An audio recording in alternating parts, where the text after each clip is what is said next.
साखीगोपाल सत्यवादी ब्लॉक अंतर्गत बास्तुकेरा ग्राम सरस्वती शिशु विद्या मंदिर में 27तम विज्ञान मेला अनुष्ठित हो जाएगी। अवसर में साखीगोपाल स्वास्थ्य केन्द्र वरिष्ठ डाक्तर प्रीतम बाग मुख्य अतिथि भाव जोगदे प्रदीप प्रज्वलन करने सह ठाकुर फटो चित्र में पुष्पमाला दे कार्यक्रम को उद्घाटन करते।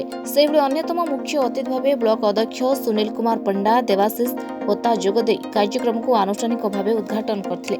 विद्या मंदिर प्रधान आचार्य श्री नवीन कुमार सेनापति कार्यक्रम को सुचारू रूपे परिचालना करते। अवसर में विद्यालय 200 जन छात्र छात्री विभिन्न प्रकल्प में भाग लेते।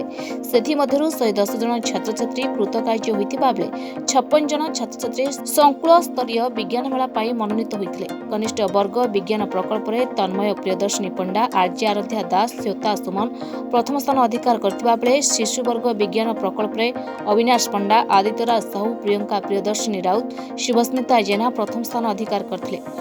बाल वर्ग विज्ञान प्रकल्प में प्रतीश महांती किशोर वर्ग विज्ञान प्रकल्प में स्वाइस कुमार बराल गणित प्रवचन में स्वातिश्री मिश्र विज्ञान पत्रवाचन में अन्य प्रियदर्शिनी विज्ञान प्रयोग में लक्ष्मीप्रिया साहू प्रथम स्थान अधिकार कर अतिथि मानू सम्मानित होते।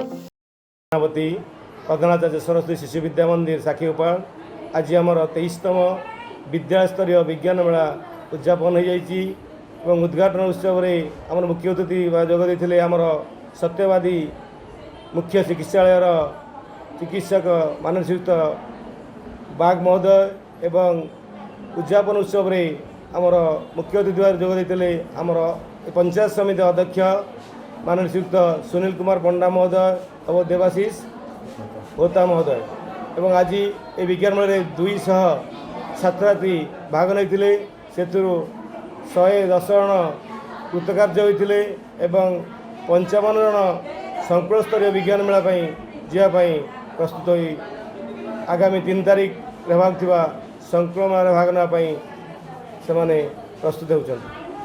अनुष्ठान समस्त गुरुजी गुरुमा कमिटी सदस्य कार्यक्रम परिचालना करथिले। Bureau report the Republic Hindustan.